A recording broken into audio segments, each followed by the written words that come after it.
Que le Seigneur vous bénisse abondamment. Alléluia. Vous savez, la parole de Dieu, elle nous dit d'éprouver les esprits pour savoir s'ils sont de Dieu.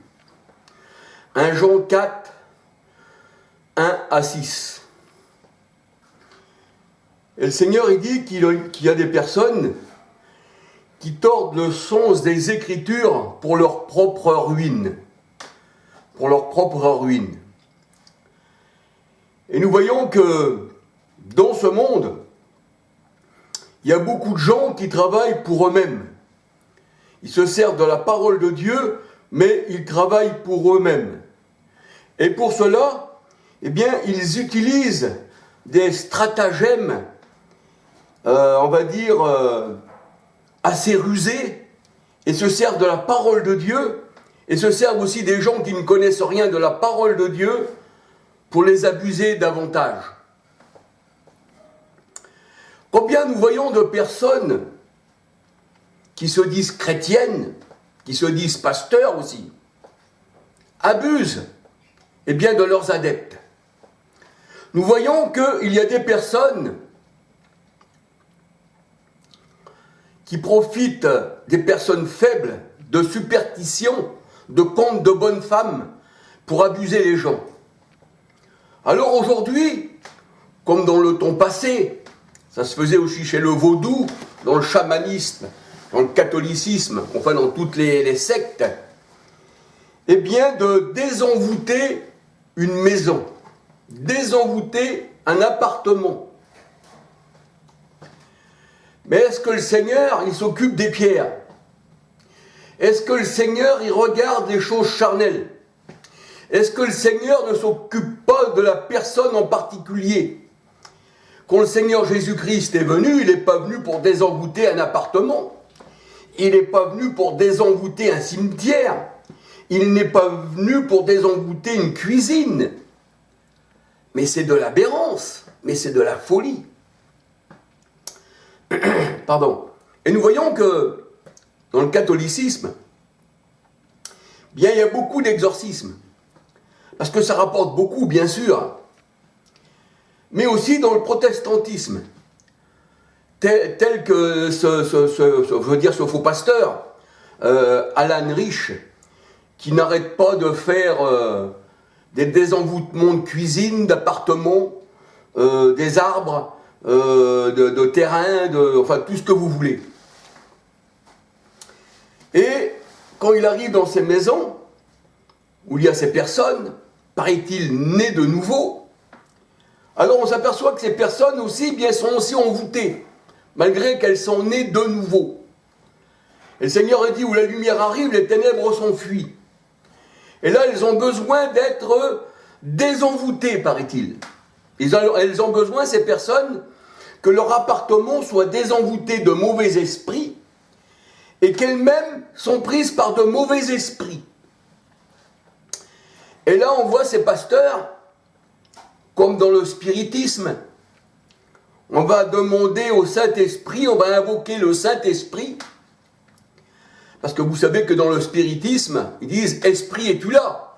Et là, ils invoquent le Saint-Esprit, paraît-il, parce qu'ils ne l'ont pas en eux, parce que nous, le vrai chrétien, il est scellé du Saint-Esprit, et un vrai disciple du Seigneur, eh bien, c'est lui qui pousse les esprits impurs, parce que quand un chrétien arrive, la lumière arrive, le Seigneur dit, vous êtes la lumière du monde, et quand la lumière arrive, les ténèbres s'enfuient, et là, on s'aperçoit que, eh bien, ces gens-là, malgré qu'ils soient nés de nouveau, eh bien, ils sont pris par, paraît-il, des mauvais esprits. Mais c'est vrai que les envoûteurs, ou les désenvoûteurs, parce qu'ils font les deux, bien sûr. Dans le chamanisme, c'est ça, hein, dans le vaudou, tout ça, le catholicisme, protestantisme, tout ça, ça se retrouve, hein, c'est les mêmes religions. C'est le triangle, c'est la Trinité, c'est le symbole du danger, le triangle. Vous voyez, quand vous êtes sur une route, vous voyez le triangle, danger. Et oui, c'est ça, hein, quand il y a un danger, du J-pirate, bien, il y a aussi un triangle. Tout ce qui est triangulaire, ça rappelle l'Égypte, ça rappelle la tromperie, ça rappelle le culte des morts. Donc nous voyons que ces gens-là, ils sont pris, eh bien, par leur propre superstition. Alors il y en a qui voient des chats dans la rue, ils font des signes de croix sur eux, sur les pare-brises. Ça, c'est de la superstition. Et si on leur demande s'ils croient vraiment au Seigneur, ils ne veulent rien savoir. Ils veulent plutôt écouter les enchanteurs. Mais le Seigneur, il dit, l'enchantement ne peut rien contre les fils de Jacob. Et nous savons que les mauvais esprits, eh bien, c'est le Seigneur qui les met, les mauvais esprits. Sur ceux qui ne lui appartiennent pas. On voit que le Seigneur, dans 1 Thessaloniciens 2, 10, 11, il dit, puisqu'ils n'ont pas cru à la vérité, alors je leur ai donné un esprit de mensonge pour qu'ils croient au mensonge. Dans Deutéronome 28, 28, le Seigneur il dit qu'il leur a donné un esprit d'agitation. Voyez-vous, c'est le Seigneur qui fait ça. Et c'est le Seigneur qui donne la bénédiction et la malédiction. Deutéronome 28, 1 à 68. 1 Samuel 2, 6, 7, 8, le Seigneur il dit, c'est moi qui abaisse, c'est moi qui élève, c'est moi qui fais vivre, c'est moi qui fais mourir, qui rend pauvre ou riche. Exode 4, 11, le Seigneur il dit en sa parole, il disait ça à Moïse, eh bien c'est moi qui donne la vue, c'est moi qui enlève la vue, c'est moi qui fais entendre et c'est moi qui rend sourd. Exode 4, 11. Et les 10 plaies d'Égypte, nous voyons que ce n'est pas quelqu'un d'autre que le Seigneur, eh bien, lui-même a mis sur l'Égypte, les 10 plaies d'Égypte. Et dans Jacques 4, 12, la parole de Dieu nous dit que le Seigneur, il peut faire trébucher, mais il peut aussi faire tomber. Et tout vient du Seigneur. Alors ces gens-là, s'ils sont pris par la folie, eh bien, ça vient du Seigneur. Le Seigneur, il dit, je leur ai donné un esprit de folie. Et le roi Saül, eh bien, quand il consultait les morts, eh bien, parce qu'il consultait les morts, le Seigneur a dit, puisque tu as consulté les morts, eh bien, voici un mauvais esprit venant de l'Éternel fut sur Saül. 1 Samuel 16, 14. Je ne répète pas de le dire dans mes vidéos, mais je pense qu'il faut le dire quand même. Et à chaque vidéo, je crois qu'il faut le dire, pour bien que les gens comprennent que seul l'Éternel, eh bien, fait la lumière et les ténèbres. Il est lui-même la lumière. Notre Dieu est lumière. Et il dit, j'ai créé aussi les ténèbres. Il dit même, j'ai créé le méchant pour le détruire. Et là, nous voyons que le Seigneur est tout puissant. Et on voit que dans Romains 9, si on lit tout Romains 9, on voit que le Seigneur, il dit qu'il est le potier. C'est lui, avec l'argile, qui fait un vase d'honneur et aussi un vase de déshonneur. Et le Seigneur, il dit, celui qui se sanctifie sera un vase d'honneur pour le Seigneur. Mais celui qui ne se sanctifie pas, eh bien, sera un vase de déshonneur. Celui qui passe par la grande porte de la perdition est un vase de déshonneur. Mais celui qui passe par la petite porte, eh bien, parce que le Seigneur a voulu qu'il passe par la petite porte, eh bien, il sera un vase d'honneur. Et le Seigneur, il dit qu'il est venu diviser les ténèbres d'avec la lumière. Et nous voyons que ces imposteurs, aujourd'hui, dans le monde, eh bien, ils veulent vendre des livres. Et d'ailleurs, même dans leur émission, dans leur, comment on va dire, sur YouTube ou sur tout autre réseau social, eh bien, quand ils parlent de désenvoûtement, ils n'oublient pas de mettre leurs livres bien en évidence pour vendre leurs livres. Ils vendent leurs livres, ça s'appelle gagner de l'argent. Alors que la parole de Dieu nous dit que le don de Dieu est gratuit. Le Seigneur, il dit, vous avez reçu gratuitement, donné gratuitement. Et le Seigneur, il dit aussi dans sa parole, on reconnaît l'arbre à son fruit. Tout arbre bon, eh bien, porte du bon fruit. Un arbre mauvais, eh bien, ne donnera pas de bons fruits. C'est donc aux fruits qu'on reconnaît l'arbre. Et là, nous voyons que ces gens-là, eh bien, abusent ceux qui sont, eh bien, dans les ténèbres comme eux. Parce que si ces gens-là n'étaient pas dans les ténèbres, ceux qui se disent bien qu'il fallait qu'ils se fassent désenvoûter, puis désenvoûter leur appartement, leur maison, leur jardin, les arbres et aussi les animaux, enfin tout ce que vous voulez. Eh bien, s'ils étaient du Seigneur, ils verraient que celui qui est en face d'eux, c'est, eh bien, un imposteur. C'est un imposteur. C'est une personne qui elle-même est prise de folie, qui aurait besoin d'avoir la lumière. Mais malheureusement, étant dans les ténèbres, eh bien, elles ne racontent que des œuvres de ténèbres. Mais c'est vrai qu'elles peuvent déposséder ces gens-là. Elles peuvent déposséder, et c'est vrai. Elles peuvent vous déposséder de votre argent. Elles peuvent vous déposséder de vos biens. Un peu comme l'Église catholique qui dépossède les gens, voyez-vous, par des exorcismes, paraît-il, et ça. Et d'ailleurs, dans la parole de Dieu, on ne parle que d'esprits impurs dans la parole de Dieu. On ne parle pas de démons. On parle aussi de Satan. Satan qui veut dire simplement adversaire, quelqu'un qui se met contre le Seigneur. Je prends encore l'exemple de Pierre. Quand Pierre, il ne voulait pas que le Seigneur il monte à Jérusalem, le Seigneur, il lui dit, arrière de moi, Satan, parce que tes paroles, tes pensées, Pierre, ne sont pas les pensées de Dieu, mais c'est les pensées des hommes. Et le Seigneur, il dit que ses pensées sont au-dessus de nos pensées. Et là, Pierre, c'était un disciple du Seigneur, il n'allait pas, envoûter, posséder le Seigneur Jésus-Christ. Et le mot diable aussi veut dire adversaire. Mais ça ne veut pas dire que le mot diable, ça ne veut pas dire que quelqu'un qui va vous posséder. Ça veut dire simplement adversaire. Et c'est pour ça que le Seigneur, il parle toujours dans sa parole, de ses adversaires. Et là, nous voyons que le Seigneur, il parlait aux pharisiens, dans Marc 7, il disait que c'était le cœur qu'il fallait nettoyer. Parce qu'il prenait comme exemple une coupe. Mais il dit, vous nettoyez le dehors de la coupe, mais l'intérieur, c'est-à-dire du vase. Parce que le vase dans la parole de Dieu, c'est l'homme. Qu'on regarde dans Romains 9, et quand le Seigneur il dit qu'il est le potier, c'est lui qui fait les vases. Là, ils avaient mis du vin de Sodome et Gomorrhe, les pharisiens. Deutéronome 32 à 34. Ils avaient mis du vin qui n'était pas de la vigne. C'était la tradition des hommes. Et là, le Seigneur, il dit, malheur à vous. Parce que, le royaume des cieux sera donné à d'autres. On prendra la vigne et on la donnera à d'autres vignerons. Parce que vous avez du vin de Sodome et de Gomorrhe. Donc vous nettoyez le dehors de la coupe, mais l'intérieur, il est plein de rapines. Et le Seigneur leur disait, ce n'est pas ce qui sort, ce n'est pas ce qui est de l'extérieur, qui rentrerait dans l'homme, qui le souille. Il n'y a rien du dehors qui peut venir rentrer en vous et qui vous souille. Mais c'est de votre cœur. Donc il faut circoncire le cœur. C'est pour ça que le Seigneur disait, c'est du cœur que sortent les mauvaises pensées, les adultères, les fornications, la sorcellerie, l'exorcisme, tout ce qui est contraire à la saine doctrine. Voyez-vous? Alors ça vient pas du tout du Seigneur. Et le Seigneur, il dit que c'est lui, quand il est venu, la parole de Dieu, elle dit, quand Christ est venu, il est venu pour ses élus, pour leur donner la vie éternelle. Et le Seigneur, il disait à ses élus, je suis saint, vous serez saints. Et être saint, c'est une mise à part. C'est pour ça qu'on ne fait pas partie du monde. Parce que le monde entier, 1 Jean 5, 19, 20, est sous la puissance du malin. C'est pour ça que le Seigneur, il dit, il n'a rien en moi, le prince de ce monde.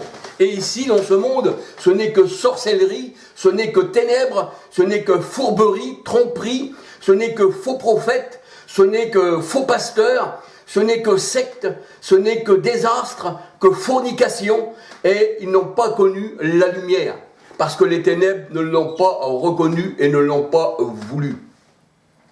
Alors nous voyons que quand le Seigneur il est venu, le mauvais esprit qu'il avait mis sur les hommes, parce que la parole de Dieu nous dit que par un homme, Adam, qui avait désobéi, le péché s'avait mis sur tous les hommes. Et quand le Seigneur est venu, là nous voyons que quand l'esprit impur était enlevé d'un homme, qui était venu de l'Éternel, mais que le Seigneur venait enlever ces mauvais esprits, parce que le monde entier, le Seigneur a dit, le sol, sera maudit à cause de toi, et le monde entier, par un seul homme, avait reçu cette malédiction de l'Éternel. Et quand le Seigneur est venu, puis qu'il a enlevé les mauvais esprits qu'il y avait sur ses élus, la parole de Dieu nous dit, et ils furent revenus dans leur bon sens. Et là, nous voyons que ceux qui se disent nés de nouveau, d'une nouvelle créature, ils ne sont pas revenus dans leur bon sens, il faut encore les désenvoûter, ils se mettent à trembler comme le vaudou, comme le pentecôtisme moderne qui fait partie du vaudou. Et là, nous voyons qu'ils n'ont rien compris à la parole de Dieu. Mais ça, pour le Seigneur, ces gens-là sont morts. Et le monde entier est mort. Et le Seigneur dit, je l'ai vaincu, Jean 16, 33. Mais le Seigneur dit à toi, relève-toi d'entre les morts. Relève-toi d'entre tous ces sectes, dans ces choses ténébreuses. Et Christ, la véritable lumière venant dans le monde. Jean 1, 9, qui éclaire tout homme. Bien sûr, né de nouveau. Bien sûr, les élus. Nous ne sommes plus dans les ténèbres. Alors c'est pour ça que le Seigneur a dit, réveille-toi d'entre les morts, et Christ va t'éclairer, et Christ sera ta lumière. Tu es une lumière sur mon sentier, pas sur l'autoroute, la grande porte qui mène à la perdition. Tu es une lumière, Seigneur, mon Dieu éternel, sur mon sentier. Ta parole est une lumière, et la parole a été faite chair, Jean 1,14, et elle a habité parmi nous, pleine de grâce pour tous les hommes. Mais il y en a qui ont accepté que les ténèbres. Et quand ils ont crucifié le Seigneur, eh bien, ça voulait dire que c'était là les antichrists. Il n'y a pas plus antichrists qui ont mis les disciples à mort, le Seigneur à mort quand il est venu. C'est pour ça que le Seigneur, il dit dans 1 Jean 2, 13, je crois, 14, eh bien, nous voyons que c'est la dernière heure, parce qu'il y a plusieurs antichrists. Et en plus, il dit, vous petits enfants, vous avez vaincu le mauvais, vous avez vaincu le malin. Et la parole de Dieu a dit que Jésus, il a vaincu le monde. Jean 16, 33. Il a écrasé les principautés de ce monde. Colossiens 2, 14, 15. Le Seigneur, il ne fait pas partie de ce monde. Il dit, moi je suis d'en haut, vous êtes d'en bas, et vous ne pensez qu'aux choses de la terre. Et vous êtes charnels, parce que vous êtes dans les ténèbres. Et pour vous, la parole de Dieu, c'est comme un livre cacheté, comme quelqu'un qui ne sait pas lire. Et le Seigneur dit à vous, mes disciples, eh bien, vous comprenez ma parole, parce que vous avez la lumière, et vous ne êtes pas dans les ténèbres. Nous, on est du jour, la parole de Dieu nous dit, mais eux, ils sont de la nuit. Et c'est leurs œuvres, eh bien, c'est des œuvres de ténèbres. Voyez-vous? Donc, il faut se tourner vraiment vers le Seigneur pour avoir la vie éternelle. Il faut vraiment se tourner vers lui pour avoir cette lumière, pour voir toutes ces horreurs qui se font parmi tous ceux qui se disent chrétiens.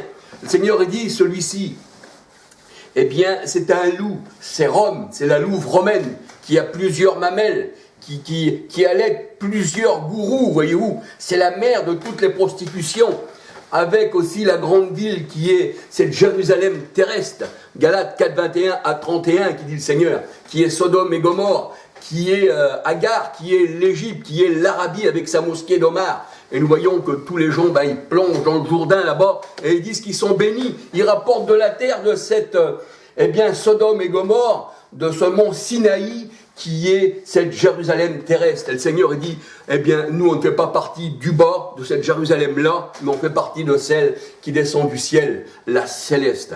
Et c'est pour ça qu'il est écrit dans Hébreux 11, il me semble, oui, Hébreux 11 ou 12, vous ne êtes pas rapprochés d'une montagne fumante, du mont Sinaï, Galates 4, 21 à 31, mais vous êtes rapprochés de la nouvelle Jérusalem, là où il y a le cœur des anges, où Jésus est médiateur. Alléluia. Hébreux 11, 18, je crois, à 24, ou Hébreux 12, 18 à 24, mais enfin, c'est dans ces chapitres. Alors, c'est vrai, il faut marcher avec le Seigneur, à condition qu'on soit choisi du Seigneur, parce qu'il nous a choisis avant la fondation du monde. On n'a pas choisi, c'est lui qui nous a choisis. Et le Seigneur, il est la vigne. Jean 15, verset 1. Voyez-vous, c'est le bon raisin, là, c'est pas le raisin de Sodome et Gomorrhe. Voyez-vous, puis il est la tête de l'Église, Colossiens 1,18. Il est le premier en tout. Il n'est pas la deuxième personne d'une soi-disant Trinité. Colossiens 1,18, Colossiens 1,15 à 18, il est l'image du Dieu invisible, mais il est aussi le premier en tout. Et la parole de Dieu nous dit qu'il est le premier et le dernier, voyez-vous. Alors, premier et dernier, ça veut dire que il est le premier dans l'Ancien Testament. Mais il est aussi le premier dans le Nouveau Testament, c'est ça ce que ça veut dire. Parce que l'Ancien Testament, ça représentait les pharisiens, ça représentait les Égyptiens. Et ils avaient annulé le commandement de Dieu. Et le Seigneur, il leur disait, vous les premiers, donc la loi, vous serez les derniers. Tandis que ceux qui n'avaient pas de loi, qui étaient païens, eh bien le Seigneur, avec les Juifs convertis, la parole de Dieu, dans Éphésiens 2, 11 à 22, il dit qu'il a fait un seul peuple. Alléluia. Éphésiens 2, 11 à 22. Il a fait un seul peuple, il a enlevé le mur de l'inimitié, et c'est pour ça que la nouvelle Jérusalem, chrétien né de nouveau avec les Juifs, né de nouveau, parce que Jésus était juif, ses disciples étaient juifs, eh bien, Galates 6, 16, le Seigneur il dit, c'est l'Israël de Dieu. Tandis que l'autre, Galates 4, 21 à 31, le Seigneur il dit, ce sont les Juifs selon la chair. 1 Corinthiens 10, 18. Donc nous voyons les œuvres de la chair. Alors voyez-vous, j'ai parlé pour ça, un peu encore pour vous éveiller, que les appartements, les maisons, les arbres, tout ce qui est charnel, le Seigneur n'est pas venu, pour cela. Donc ceux qui vous disent on va désenvoûter un matelas, ou une porte cochère, ou un cabinet de toilette, ou une cuisine, ou un truc comme ça, eh bien, ce sont des charlatans. Et ceux qui se laissent eh bien, encore avoir par ces gens-là, ils n'ont jamais connu le Seigneur. Parce que si une personne comme ça, elle viendrait chez une personne née de nouveau, on reconnaîtrait tout de suite l'intrus. Alors c'est pour ça que je vous mets aujourd'hui cette petite vidéo de la part du Seigneur, pour que vous puissiez, si vous êtes né de nouveau, sinon vous ne reconnaîtrez rien du tout, vous lirez même la Bible, vous serez même rattaché à une secte sans le savoir, parce que vous n'êtes pas né de nouveau, comme le pentecôtiste, l'anabaptiste, l'Assemblée de Dieu, enfin tout ce que vous voulez. Vous irez même des fois à Chien, eh bien, faire des études là-bas, alors que vous iriez chez les catholiques, ou dans le vaudou, ça serait exactement la même chose, parce que c'est la Trinité, ou le bouddhisme, vous savez, avec les mains comme ça c'est la pyramide, hein, ça, les catholiques, ils sont comme ça, voyez-vous, c'est ça. Et on retrouve même Martin Luther, eh bien, je ne me rappelle plus, j'ai essayé d'avoir cette photo pour vous la mettre, on le retrouve même, eh bien, avec une tête de mort, et une bougie sur la tête de mort, qui est en train de prier, tout comme les catholiques, le vaudou, eh bien, prie avec les morts. Mais si je trouve cette photo, eh bien, je vous la mettrai en évidence. Alléluia. Alors voilà, alors là, je vais vous montrer, eh bien, encore une petite vidéo. J'espère qu'elle ne va pas être trop floue, parce que j'ai essayé d'améliorer la caméra, mais voilà. Pour que vous puissiez, eh bien, vous rendre compte que les charlatans aiment bien vanter leurs livres, et puis ils travaillent surtout pour leur porte-monnaie. Voilà, eh bien que le Seigneur vous garde, et puis regardez la petite vidéo qui va suivre. Alléluia. Eh bien, soyez protégés du Seigneur, surtout les élus, parce que les autres ne peuvent pas être protégés. Ils vont aller à tout vent de doctrine, parce qu'ils sont dans les ténèbres, et ils sont manipulés, eh bien, par les ténèbres. Eh bien, que le Seigneur vous bénisse, que le Seigneur vous garde, et je vous fais voir cette petite vidéo. Alléluia.